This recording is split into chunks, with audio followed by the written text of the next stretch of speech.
there is this concept that I have just cannot get out of my head, and it's this concept of the interplay between the finite and the infinite, and the nature of the perfection of God. I want to kind of dive in and start off with that one. So I'll play this little bit of Mensch sense, and to give contextual background to you and the listeners so that we understand what we're talking about. I read, for example, an old Jewish commentary about the reason for creation. Whenever Jordan Peterson quotes a Jewish idea, I become both excited and nervous. Excited because he can potentially increase the world's appreciation of the original Abrahamic faith. But nervous because, well, he doesn't always explain it correctly. I have in the past critiqued Dr. Peterson's view of Judaism respectfully, but sometimes he nails it far better than I could have ever imagined. So I was pleasantly surprised when I heard him quote this supremely deep idea from the Kabbalistic tradition. A being with the classical attributes of God. And the question is, well, what does a being with those attributes lack? And the answer is limitation. Contained within this strange riddle lies the secret to the most important question of all. Why are we all here? If we can understand what this riddle is saying, it just may change how we understand the fundamental purpose of life. Here's the Mensch sense take. Our Kabbalistic puzzle is seeking to answer a question, which Dr. Peterson explains is this: why would a perfect God need to create anything at all? The solution is that in some strange way, God might be perfect, but there's something missing from perfection. What's missing? Well, imperfection. In Peterson's terminology, an infinite being lacks limitation. And so in order for limitation to exist, God creates our finite universe. Okay, problem solved. But if you're paying attention, this answer gives rise to an even bigger question, which is, what's so important about limitation? we've created this sort of word game by saying that perfection isn't really perfect because it lacks limitation. But that's like saying a really kind and generous person isn't so great because he's lacking cruelty and stinginess. Is that really a lack at all? So too, if we understand God to be perfect in every way, then what we're really saying is that God lacks evil and suffering, and that's somehow a limitation. But why then is a world of limitations so important, such that God concocted this massive experiment called existence? Was it only in order to create suffering? Does that make any sense at all? To address this issue, we need to fill in one more detail that's missing from this puzzle.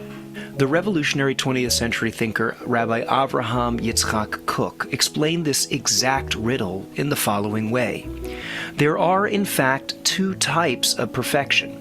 The first is a static perfection, something that exists flawlessly, unchanged beyond time and space. That is the realm of God, as stated by the prophet Malachi, I am God, I do not change. This perfection is like a diamond, unfazed by the passage of time. But there's another type of perfection, a dynamic perfection, that involves not just being perfect, but becoming perfect. You're welcome for me starting off on an easy question. I thought I'd throw this, let's start off light. Go straight for the fences, as we call it, saying. Oh, it's just so beautiful. And when I heard that re-articulated to me, it honestly, I couldn't stop thinking about anything else, because for me, it made absolutely everything fall into place, Rabbi. Because once we understand interplay of the finite and the infinite, and so God is both now through creation is both finite and infinite, like that's just boom, everything falls into place when you kind of like understand that. But please, can we just have at that? I'm really, really keen on hearing what you've got to say about that. Okay, so this is just a simple podcast, is it? With some quite deep Kabbalistic ideas that we want to speak about and discuss. The first issue is that we have to understand something possibly a little simpler, and that is God is not logical. Mm-hmm. God creates logic. Mm. So he's not limited to logic. Mhm. So what we know about God or his intent or why is based on his communication through the Kabbalists. Kabbalah, the word Kabbalah means received. So we have a received tradition through the great Kabbalists who are seen, I guess, in a certain way, like prophets, in other words, receiving wisdom that is above and beyond what you would naturally gather through the understanding of our physical world. And through them, we can we get the appreciation of what the purpose of life is. And if it isn't logical, that's not a problem, because God is not limited by logic. That's something that's a construct that God created. It's one of the building blocks. It's the top building block, probably, in a certain extent, to the human condition. But it is a human condition. Yeah. It's similar to kind of like saying, who made God? Yeah. And children always ask the question, who made God? The answer is, the whole point of God is that no one has to make him, right? He's the ultimate perfection. So we come from a perspective that everything needs to be created. That's true, because finite beings need a cause. There's a cause and effect. So what's the cause of us being here? So we're called, in actually Jewish philosophical words, everything in existence is only a possible existence. We don't have to be. We're here because God chose us to be here. Mm-hmm. God is the only necessary existence. In other words, he's here because he's here, not because anything brings him into existence. Mm-hmm. So his entire existence is beyond our comprehension. And what we get, what we're able to understand about God is based on his communication to us.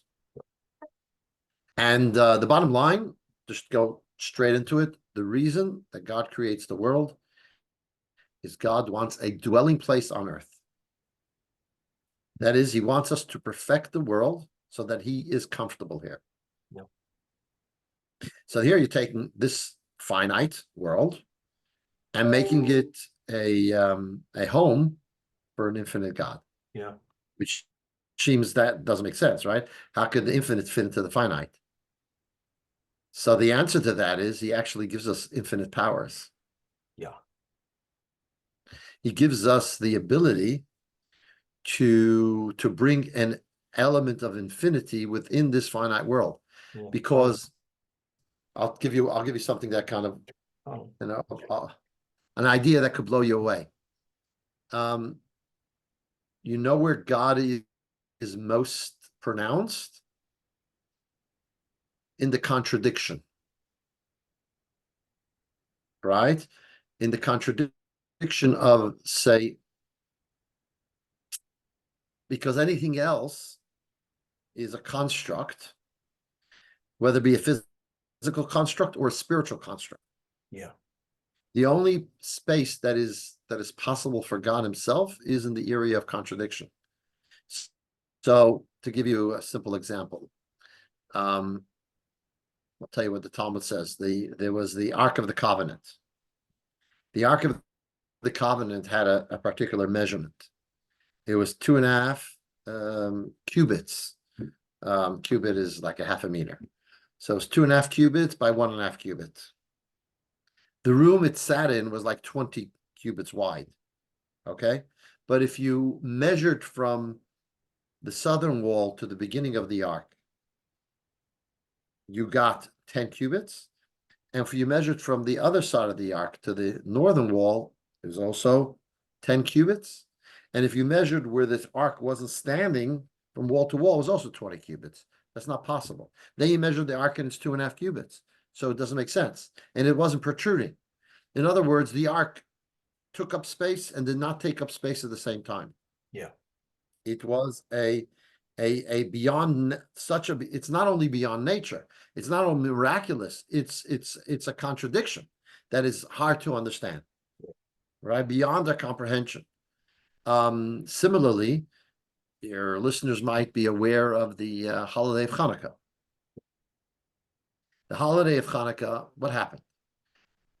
Simply, they came into the temple, they reenacted the temple, rededicated the temple. They found one jug of oil. That was enough to last for one night. And it would take to get the proper oil for the candelabra would be another 8. You would need 8 days. So the oil that was enough for one day lasted for 8 days. How did this miracle actually occur? Like, what happened to this oil that went from 1 day to 8 days? Answer. So there's a number of ways of seeing it, but my mentor, Lubavitcher Rebbe, he gives the following perspective. He says the same thing that happened. In other words, there are those who say, well, simply, they put in 1/8 of the oil, and qualitatively, it lasted what normally you would need a full cup. Only 1/8 of it did the trick. So 1/8 of the oil lasted as much as what 8 times as much oil would normally last. That's one way of seeing it. So that's a qualitative difference. Another way of seeing the miracle is that there was a quantitative miracle, which means every day, say they filled the jug, they filled the candelabra with the oil, and the next day they came back, poof, the oil came back again. Miraculously just appeared. He asks questions by why that doesn't really work. He, bottom line, comes up with the following: it burnt and didn't burn at the same time. So it was natural oil. Yeah.